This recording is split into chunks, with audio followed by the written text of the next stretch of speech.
Abbott, what time is it? It's time for the Abbott and Costello Show. We're on the air for ABC here in Hollywood. Well, what are we waiting for? Let's go with the Abbott and Costello Show.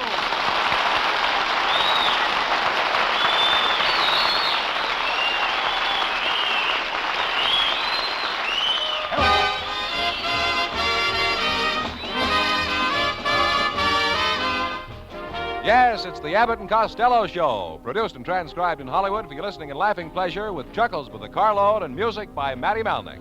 So hold on to your chairs, folks, for here they are, Bud Abbott and Lou Costello.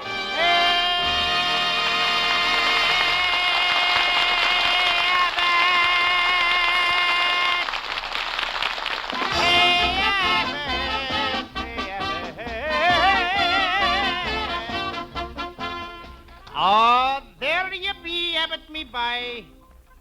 Top of the morning to your faith and be gory, Methuselah, Glockamora, and the House of Murphy to you. Wait a minute, what is all this? You know, this is St. Patrick's Day, and I'm celebrating. Well, wait a minute. What are you wearing that is green? Well, that's the old solid gold watch you gave me for Christmas. Now that you mention that watch, Costello, I bought that in Ireland. I know it, Abbott. Listen to the watch.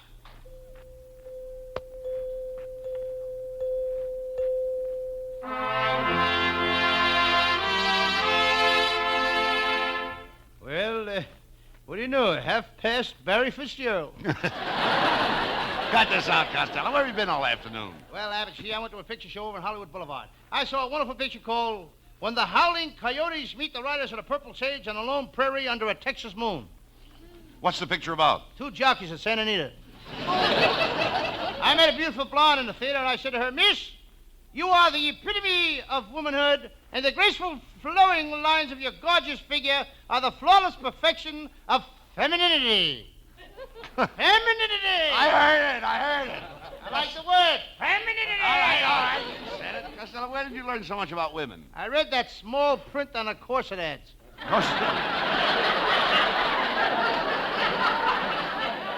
I say, did you take this girl home? Yes, when I was kissing her in the hall, I accidentally stuck my thumb in an electric light socket in the wall. And what happened? That girl is now a stoplight on the corner of Sunset and La Brea. How a girl could ever go out with you? Stupid, illiterate, clumsy. Just a minute, Abbott. I'm not stupid. You're not stupid. Oh, no? You can't even recite the alphabet. Yeah, well, listen to this. A, B, C, 1, D, E, F, 2, G, H, I, 3, J, K, L, 4. Wait a minute. Why are you saying the alphabet that way? Because I learned it off a telephone dial. Costello, were you born an imbecile? No. What I am today, I owe to my mother. Get him out of here.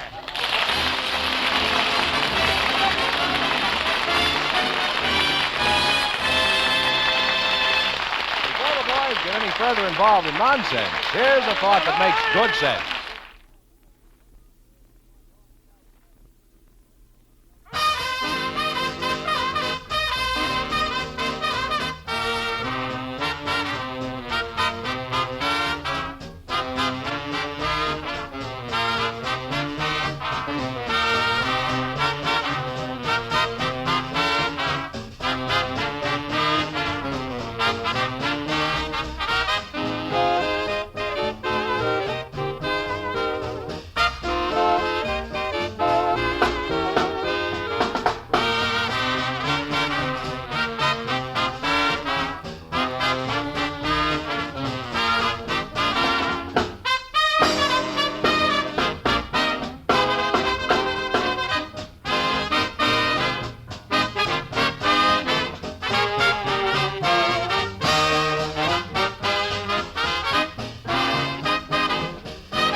Cut out that yelling. Cut it out. I love you so, Abbott. What's on your mind? What's on my mind? Yes. My mother wants to thank you for that St. Patrick's Day present you sent her. She says it's the cutest little washing machine she ever had. Washing machine? You dummy, that's a Mixmaster. You know, I thought it was funny. Every time she put in a tablecloth, she got back 12 napkins. What did you give your mother for St. Patrick's Day, Lou? Well, I gave her that garbage disposal that I won on Stop the Music. You want a garbage disposal on Stop the Music? Yeah, they're wonderful people on the show, Abbott. They not only gave me the garbage disposal, they also gave me a 5-year supply of garbage.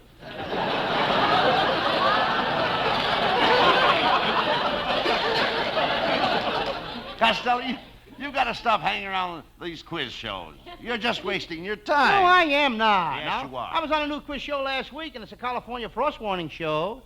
The Frost Warning Show has a quiz show? What's the name of it? Stop the weather. You should have seen the prizes they had. 50 tons of Star-Kissed tuna. A smudge pot for every female member of your family. 1,000 sets of General Squeegee tires. A pool table for every room in your house. A carload of strong hot dog food. A package of lifesavers. All the iodine your family can drink for 1 year. Your entire house is decorated with flypaper.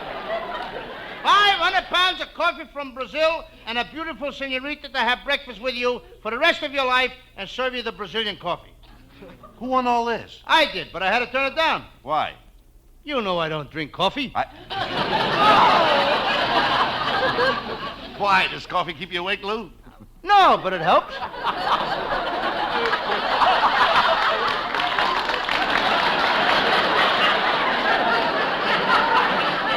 Why do you go around talking like an idiot? Because idiots go around talking like me. Well, you ought to be ashamed of yourself. Remember, I'm working with you. Do you want these people to go out of here thinking that I'm a jerk? Why not? That's the way they came in. That's a fine way to talk to me. That's gratitude. After all the things I did for you. What things? Remember the time you got locked in the cellar and couldn't get out? Yes? Who fed and took care of your dog for 3 weeks? You did. Who pushed food through a little window to you all the time you were locked in there? You did. And last March, when you disappeared, nobody heard from you. Nobody knew where you were, and nobody had the slightest idea where to locate you. Who finally found you? The man from the income tax. I don't blame them for looking for you. I hope you send in your tax return this year. I certainly did, Abbott. Every American could send in his income tax to Washington. They should do that. It's the patriotic thing to do. Well, I'm glad to hear you say that. And besides, they watch you too close. I hope you filled out your estimated return for next year. What's that? Well, that's the part of the income tax blank where it says estimated income for 1949. They want you to guess how much you're going to make next year. Oh, sure. I filled that out and I sent it in, but I didn't sign my name to it.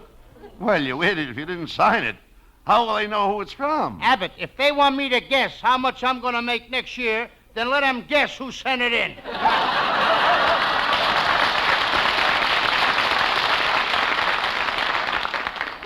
And if they don't stop raising the income taxes, it's going to break up the whole country. What do you mean? Well, at the last session of Congress, they took a vote, and I'm proud to say that California was voted the state most likely to secede. Oh, forget about the income tax. You know, today is St. Patrick's Day. St. Patrick's Day was caused by income tax. What do you mean? Everyone pays their income tax on the 15th of March, don't they? Right. Then 2 days later, on the 17th of March, people march in parades all over the country. Well, what have people marching on St. Patrick's Day got to do with the income tax? Don't you get it? They have to march. They ain't got enough money left to ride. Uncle Louie, Uncle Louie. Hey, Uncle Louie. It's Abbott's nephew, folks. Sincerely, it is. What are you so excited about, Norman? Well, I just rushed over here, Uncle Louie, to tell you that they finally caught those 2 guys. What 2 guys? The 2 guys that voted to raise President Truman's salary. I gotta set a trap for that. There's a smart kid, Abbott. He learned to skate before he could walk. Oh, that's silly. How could Norman learn to skate before he could walk? He had to. When he was born, he was so ugly that his folks kept him locked in the icebox. You want to be careful what you say about Norman. Remember, he's a pretty tough kid. And he comes from a tough neighborhood. He comes from a tough neighborhood? Yeah. Abbott, the neighborhood I come from in Patterson, New Jersey was so tough that when I was going to school, if we saw a kid on my block with teeth, we were sure one thing. What was that? He was either a stranger in the neighborhood or he was wearing upper and lower plates. Oh, you aren't so tough, Costello. Why, for 2 cents, I'd punch you in the nose. I beg your pardon? For 2 cents, I'd punch you in the nose, myself. Oh, yeah? Yes. Go ahead and see what happens. Okay. Well? See what happened? It's bleeding. Well, I'm glad I punched you in the nose. You had it coming to you. When I was at your house last night, your brother Pat accused me of stealing a bottle of his champagne. You're the most honest man I know. Well, thank you, Costello. Makes my blood boil to hear people talk that way about you. I'll fight anybody that even insinuates that you're dishonest. Gosh, Lou, I'm sorry I punched you in the nose. You're a real pal. Let's have a drink on our friendship, huh? Okay. Well, what will you have? How about opening that bottle of champagne that you stole off my brother? Costello, I haven't got the champagne. Oh, drank it all up, eh? I didn't take the champagne. All your brother Pat has got is circumstantial evidence, Lou. It's no use, Abbott. It's written all over your face. What's written all over my face? I don't know. I can't read. I'm discussing with you. I'm going to leave you, and I'll leave California. I can't stand this weather anyway. Well, Abbott, there's nothing wrong with the weather in California. The California weather is very healthy. It's the people that get sick.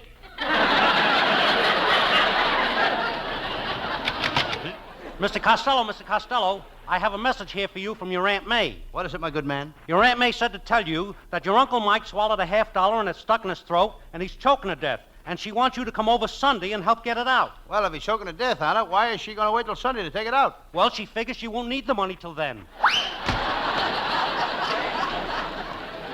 If Gabriel Heater is listening in, there's all jokes tonight. That was another one of Abbott's relatives, folks. Hey, Abbott, why don't you go right through with the deal and get your wife on the show? You mean you'd like to have my wife on the show? I'd welcome her with relish. Why, with relish? Because she's got a shape like a hot dog. She has not. My wife has a gorgeous figure. Not another one like it. When they made her, they threw the mold away. Yes, some guy found it, and he's been making ash cans ever since. Costello, I'll have you know that my wife has been offered a job at Earl Carroll. What's the matter with the scrub woman they got now?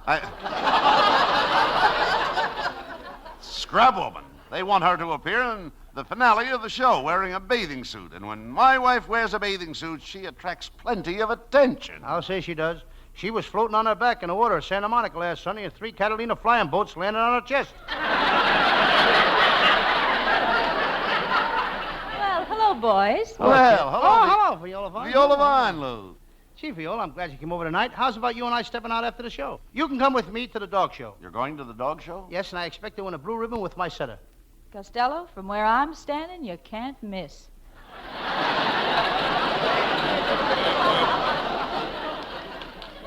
Did it again?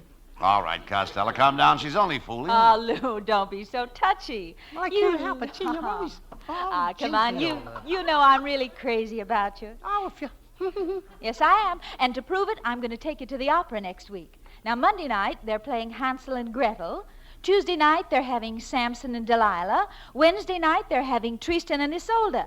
What night would you like to go? The night they're having spaghetti and meatballs. Spaghetti and meatballs. That's the trouble with you. You know nothing about opera, nothing about culture. Mr. Abbott is right. You need more culture. You should become literary, Well, gee, Costello. Viola, I always try. Look, read good books. Books are your best friend. Don't lose your place, do you? Whenever you're lonely, pick up a book. When you feel like stepping out at night, don't do it. Pick up a book. When you feel like going out with a girl, pick up a book. Well, so long. I've got to go now. I've got a date with Gregory Peck. Viola Vaughn, after all those things you got through telling me about how wonderful books are, you're going out with a man?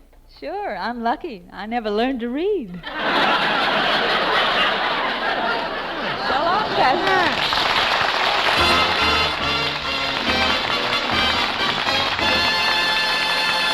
That's only half the fun, folks. Just as many laughs yet to come. But first, listen to this.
now the spotlight turns to Hal Winters, our singing star. Here he is with Matty Malnick and his orchestra.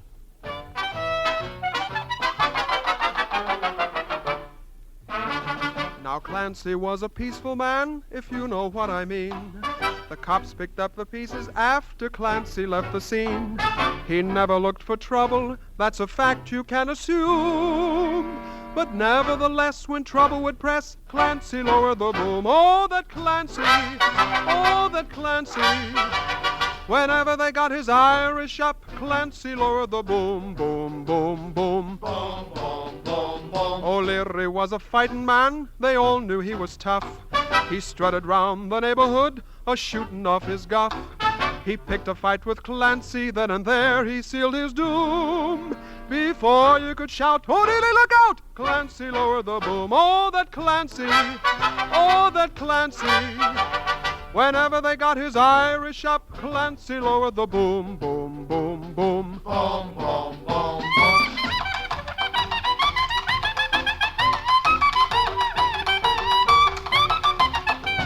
Mulrooney walked into the bar and ordered up a round.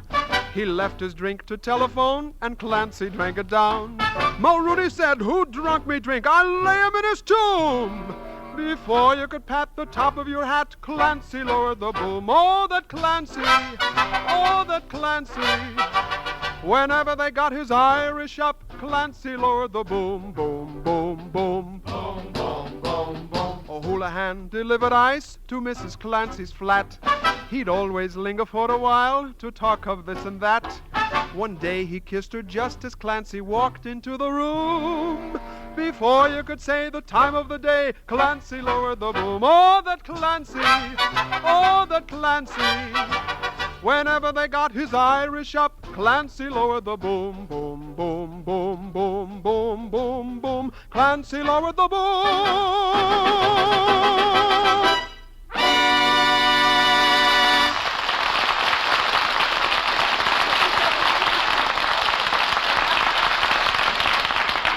All right.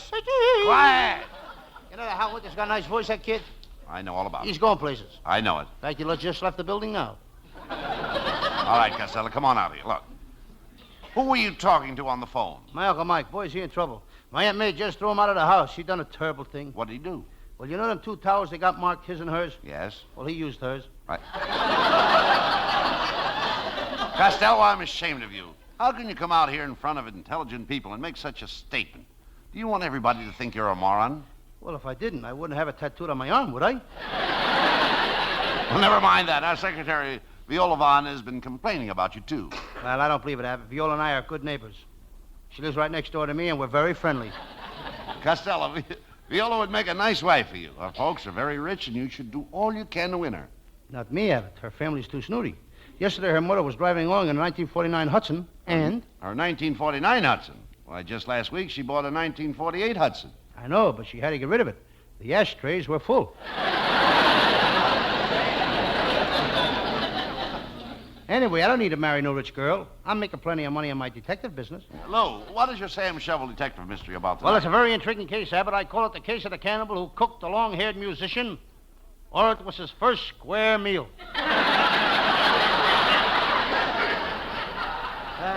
Well, it sounds terrible, but let's do it.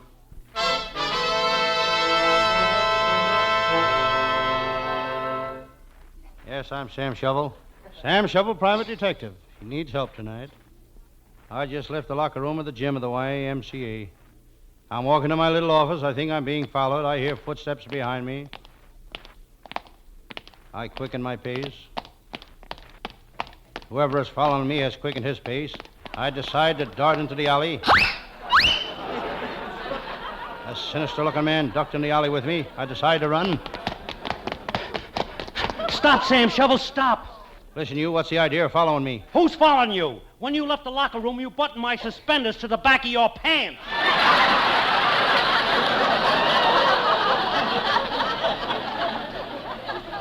Anything is liable to happen to you in this business. I arrive at my office. The floor is all covered with fallen leaves. There are twigs all over the floor. This is my branch office. I remember when I started this business in 1928, I didn't have a penny to my name. My clothes were shabby, my shoes were full of holes. That was in 1928. Then a horrible thing happened. In 1929, the Depression hit me and I lost everything.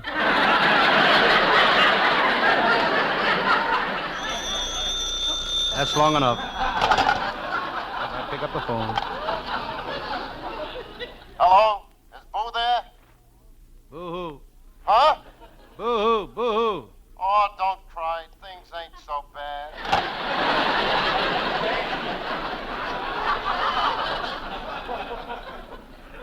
It's times like this that I wish my pal Lieutenant Abbott of the Homicide Squad was here.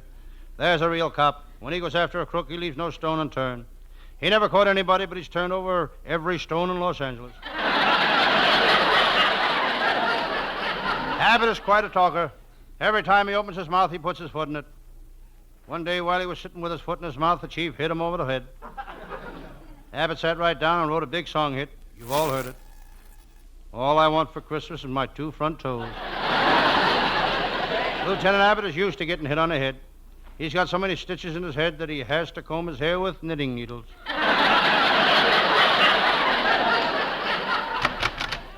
Hello, Sam Shovel. It's my pal, Lieutenant Abbott. Sam, you look mighty tired. I am, Lieutenant. Every day I have all the weight of this office in my lap. You mean you have all the weight of this office on your shoulders? No, my secretary won't sit on my shoulders. Besides, I ain't been feeling so good. I got punk toothbrush. No, you mean you got pink toothbrush. No, I mean punk toothbrush. The bristles are all falling out. Doc said, Sam. I've been looking for you. Where were you all day? Driving around Beverly Hills. Oh, I love to drive around Beverly Hills. So do I. You hit a better class of pedestrians up there. You were there on a case, I presume? Yes, a real clever crook. He's the only guy I ever saw who would work both ends against the middle and get away with it. What does he do? Plays the accordion. Enough of this chit-chat, Sam. You're in plenty of trouble. You were responsible for sending Machine Gun Magoon to prison, and his moll, Dangerous Dorothy, is sworn to get you. Yes, Dangerous Dorothy, the most beautiful gun moll in the racket. Lieutenant, you say that Dorothy was sworn to get me? Yes. Well, I got news for you. She can have me.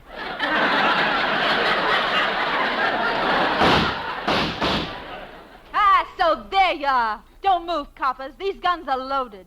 Sam, it's her. Dangerous Dorothy. Lieutenant Abbott, I'm going to kill you. Please don't kill me, Dorothy. I'm too young to die. I beg you. I beg of you on bonded knees. Not bonded knees. You're wrong. That's bended knees. He's right. With all the stuff he guzzles, his knees are bonded.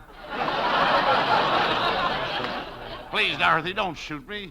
Please, please. Lieutenant Abbott, I'm ashamed of you. Groveling on your knees like a sniveling coward. Be like me. I'll tell her a thing or... Sam Shovel, I'm going to kill you, too. Now, what were you going to say? Abbott, you're taking up the whole floor. Move over, give me more room to kneel down. Dorothy, please spare us. We'll do anything to make amends. Anything you say. Yes, Dorothy, you shouldn't be mad at me. I think you're beautiful. Come on, let's you and me kiss and make up. What do you mean kiss and make up? We just met. Well, let's kiss and make up for all the time we lost. Well, I don't know. My boyfriend, Machine Gun Magoon's in prison. And I am kind of lonesome. Viola, why not let Sam cheer you up? He's quite a lover, you know. How good would you say you are, Sam? You know, in my mob, we rate the guys according to the number of girls that are crazy about him. If a guy's got 6 girls crazy about him, he's called a cannon. 5 girls, he's a shotgun. 2 girls, he's a revolver. Well, Sam, how do you stack up? Shake hands with a water pistol.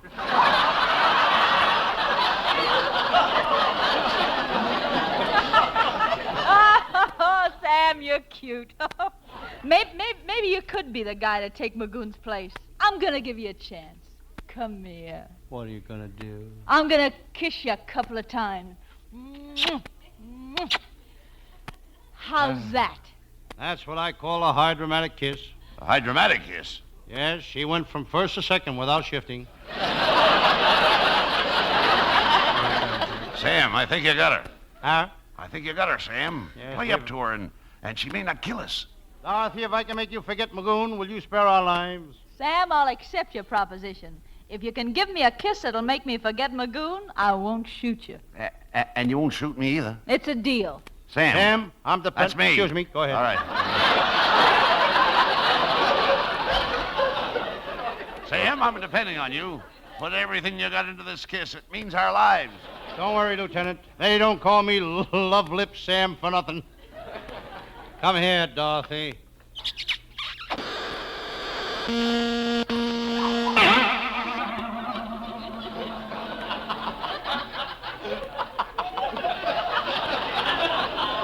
Well, Dorothy, what do you think? Ladies and Wait gentlemen... a minute, just a minute. 2 shots, please. That's better.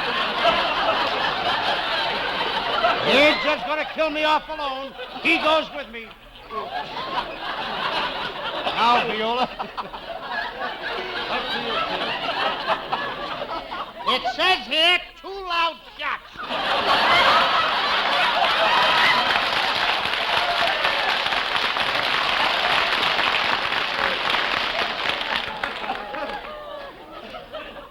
Ladies and gentlemen, if you want to hear a detective show next week, tune into The Fat Man, Ellery Queen, or This Is Your FBI. Oh, you get out of here, will you?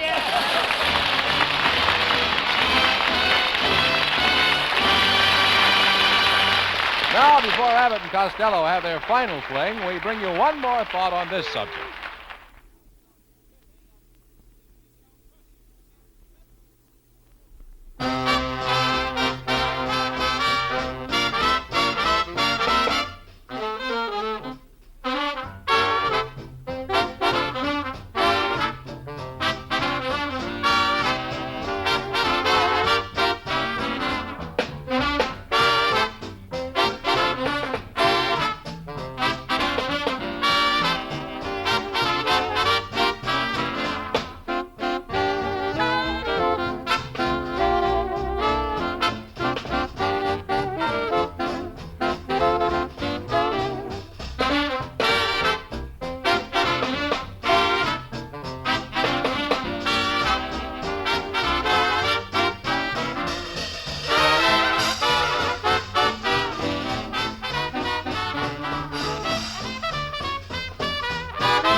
Costello, that was quite an interesting case you did tonight. Yeah. Would you like to tell the folks what your Sam Shovel case was for next week is about?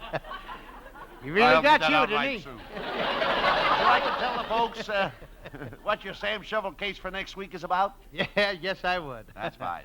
Folks, next week I will do a murder story. I call it the case of the young bride who set fire to her 60-year-old husband's beard, or there's no fuel like an old fuel.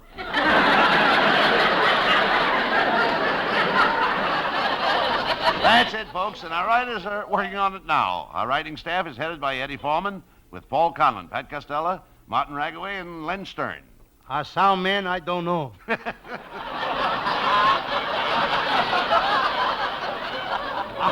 Our producer is Charles Bender. Be sure to be with us next Thursday. Good night, folks. Good night to everybody in Patterson. Good night.